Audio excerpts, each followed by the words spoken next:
Something good is gonna come out, I don't know what, but it's gonna be good. Something good to happen.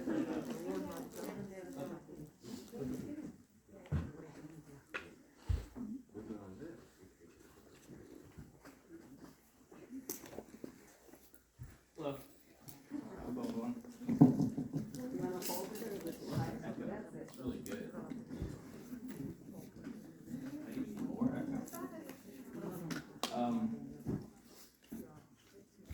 He's the internet gentleman. I'm the internet gentleman. I'm the person that sends out all of the emails, and I occasionally update the website. So, what is your true self? It's one of the first questions that Master asks us here at the temple. Who are you? Are we from our parents? Are we from our ancestors? Or do we come from somewhere else? And how can we know? So a long time ago, they did this experiment with rats, where when the rat pups were born, they separated them from their mothers. And what they found was that these orphaned rats, the rats that were separated, they grew up to be very anxious. And they were way more afraid and more skittish than all of the other rats. And they had a much stronger reaction to stress. They couldn't cope with stress. They were like jumpy and So when they examined this, they found that the difference was that the pups were not nurtured by their mothers. While they were fed, the mothers groomed the pups, like licking them and cleaning them, and basically being good mothers. But and those rats that were groomed, that grew up with their mothers caring for them, those rats handled stress exponentially better than the other rats, than the orphan rats. But what happened next was even more interesting. The orphan rats had pups, and they also did not groom their rats. And the behavior was supposed to be learned from the mother, but it wasn't. And because they didn't learn that, they didn't pass on that behavior to their rats. And so generations of anxious rats were born that didn't groom their children. So, how do we find our true self?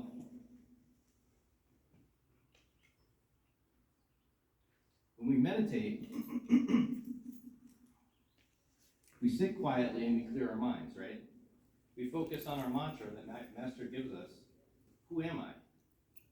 But why? What benefit is that? What are we finding out by clearing our minds and asking ourselves who we truly are?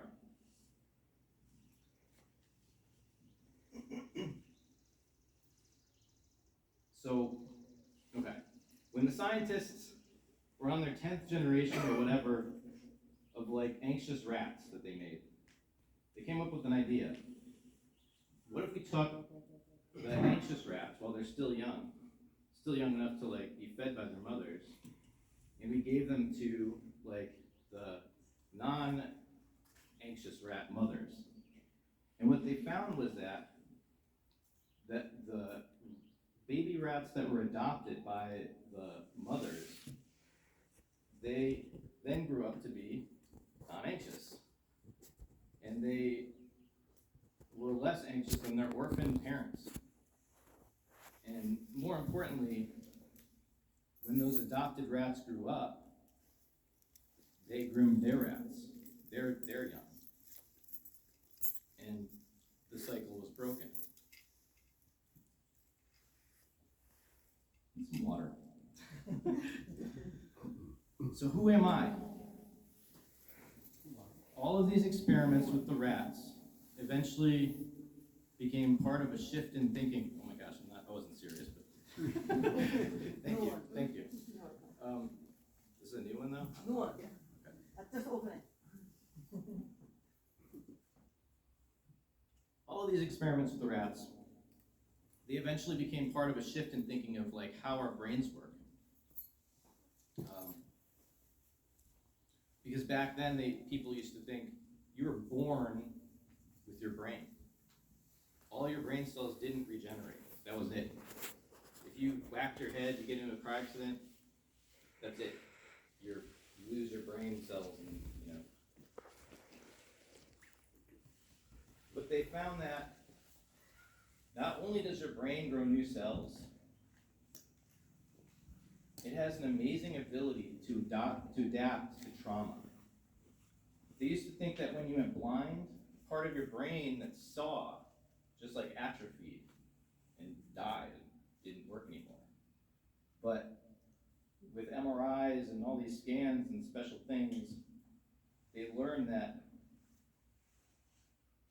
instead of atrophying and rotting, the part of their brains that handled vision were now being used to hear things. They could hear with their eyes. So when we sit in meditation, what are we doing? What is the point of clearing our minds? Of asking ourselves who we truly are? The experiments with the rats changed our understanding of our minds and how we react to trauma. They actually studied Buddhists, Tibetan monks, who had been meditating for years, and they found that they could replicate the effects of the rat experiments with people. They took stressed out people and they had them practice Buddhist ways. And they found that by applying these practices, the people had an exponentially better response than their anti-anxiety medications and the medications that they were taking for these traumas. They found that people who meditated handle stress way better than pharmaceuticals did. So they wanted to find out what was happening. What about Buddhism worked so well to improve these people's lives? They took these people and looked at their brains and measured their brains with MRIs and all kinds of other fancy instruments, and they found that meditation increased the amount of gray matter, of new brain cells, and that this gray matter helped them react to stress differently, to change the way they responded to the world.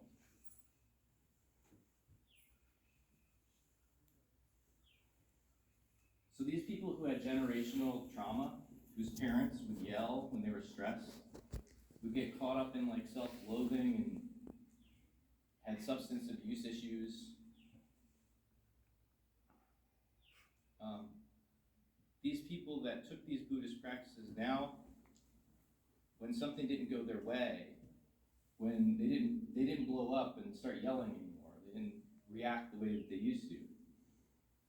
They didn't ask themselves, why is this happening to me? And like start crying and having panic attacks. They broke the cycle. So, what is my true self? So when we sit in meditation, we change ourselves. We change the way that we see things. We look at all the unskillful ways that we've handled something, and we look at ourselves with a Buddha mind without judgment. And we see what we have done, and we ask ourselves, like, could I have handled that better? Could I have done this differently? Maybe I shouldn't have done it like that. We break our cycles.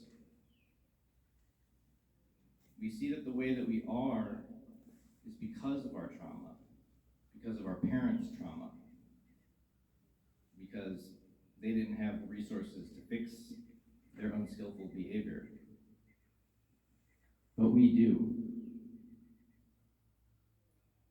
So, as we fix all of our unskillful actions, we better ourselves. and we better our families' lives, and the community around us has better lives. And all of this helps to bring us closer to learning who we truly are.